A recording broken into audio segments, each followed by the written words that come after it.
Uncle Logitech is back with another version of the C920 because it's really hard to improve on perfection.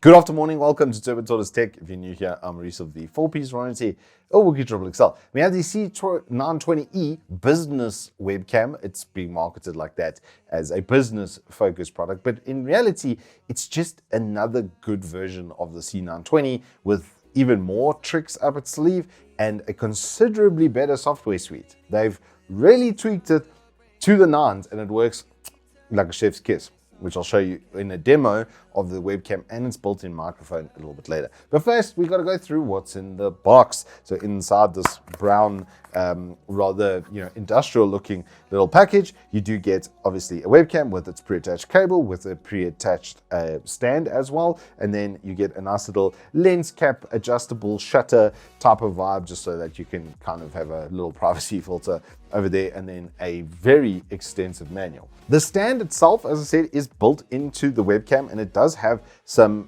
tilt available over there, but no pivot. You can't turn it left and right, but don't worry, because on the bottom there is then a little screw point for you to attach it to any sort of tripod. It then opens up and there's a rubberized foot that can go like 90 degrees like that, but it can obviously adjust enough that you're going to be able to hook it onto the top of your monitor pretty nicely.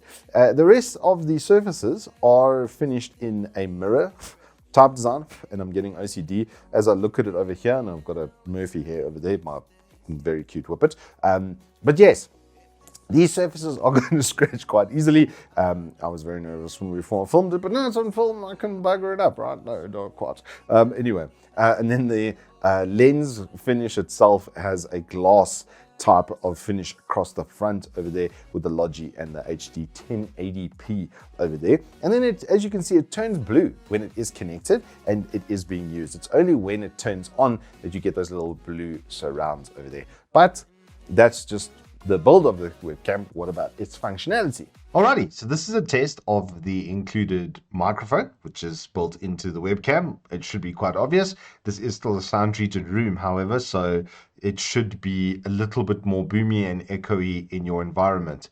The overall picture quality and the aperture of a 1080p 30 FPS video is exceptionally good, and it's why the C920 has been with us for like 8+ years. Logitech showing exactly why. They still make some of the best back-for-buck webcams around. If you wanted to use this for work or for streaming, your picture is not going to be full 1080p like this. It's more likely going to be in a corner. So if we just switch over to the desktop view like that, this is more like what you're going to see and the size and stuff of the picture on screen. And so in making it smaller, it's exceptional. And as you can see, I've got a light source behind me. It is a lot dimmer than what it looks like from the camera. I do have natural light coming in from front, and I do have a big light on the side. You can see it casting a shadow across my face as I do that. That's just a single bulb type of setup. There is a light above me, which is actually quite weak, honestly, and then some natural light coming in from the window. So if you were sitting in the daytime with natural light, this is kind of simulating that. And with Logitune, you can get a really, really good picture quality very, very easily. I've got it on the 50 Hertz anti-flicker just because my lights are all 50 Hertz based.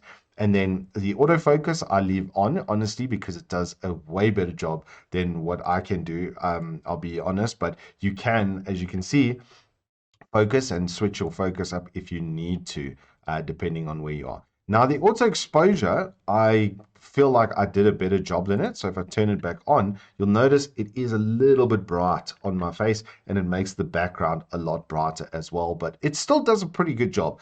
However, if you do a small tweak, as I've done over here, you can see it made it considerably better, more natural sort of looking. The white balance is very good on the automatic setting. If I turn it off, I can then tune it, obviously, probably be about there, right, to get it kind of natural looking. But on auto, it does a really good job, if not a little bit pale, however. Then you've still got your brightness, contrast, and saturation that you can fiddle with in Logitune, and you can see it updating live in the program, and the ranges on this is very good. It works off the standard defaults that you would have in your OBS, as an example, any of your camera settings modules, just in a way better way. There is a way to preview it. Obviously can't access the camera while I'm busy recording through OBS, but if I reset to default, you'll see it's considerably brighter and a little bit worse on the aperture control.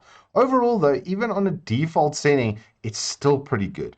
It does have a bunch of filters as well, so you can do some funny things if you really want to monotone it and forest and yeah, whatever these are, as it were. Those are just a kind of a little bit more fun, I would say, overall, and they have like pre-built settings, but you can always return back to default to make sure that it's on default. Low light compensation doesn't really make a massive difference. There's almost no detectable difference when you are well lit, and I'm assuming you're not going to be using this in a basement. At least I hope not. But I really feel like auto exposure is the only one we really need to fiddle with a little bit. I don't know why the gain is default 0, but just there, and it's perfect. It looks super natural. It's super sharp. The fluidity is amazing. Like, it's a really good camera, and the fact that the Logi software has been improved significantly makes me quite happy, as it should you. So as you can see, the webcam's functionality has been improved significantly. I really like that Logi Center is super good. I really like that it gets really close to being basically perfect without much effort, and that it can deal with lighting maybe not being the best, because you can then tweak it from there. It doesn't get a lot of noise and boiling as well when it is in a lower cut environment as far as lighting goes, so it should be quite flexible. But if you're in an office space that has windows and you've got some good natural light, make sure it's just not behind you, and that sits on the back end of the webcam like that, and then it's going to perform absolutely exceptionally. Price versus performance here, it can't be understated. The only thing that I found that came close to this was one of the older Hikvision webcams, which they no longer produce, which is kind of a weird one. And for streamer gang, especially where we're going to be, like not even a quarter panel in the bottom left-hand corner, or however you have your stream set up, it's going to do exceptionally well in that facet. The microphone actually had a lot more depth than I was expecting, albeit it's a stereo type setup, and it couldn't decide which side it was going to pick me up from sometimes, and I think you could hear that from the demonstration. So I wouldn't really rely on it, but it can still be used if you don't have like a standing desktop mic, or if people are just there to hear your voice and not hear you like on a stream and really focus in on your tonality. You're not going to be able to shout or do anything like over the top, but for normal business meetings, it's still going to do a pretty good job. In general, because of the price, I have to just give it a solid 10 out of 10. It's got some of the best picture quality out of any of the webcams that I've tested. The only thing I would say is better than this is a face cam with better lighting, but it costs significantly more and has a much bigger sensor and lens, so you'd expect it to be better. At the price point, there's nothing really that you can compare it to. Logitech C920, still one of the best. Anywho, that's all I've got for you on the C920E. If you have enjoyed this, please let us up with a like and subscribe, and I'll see you on the flip side.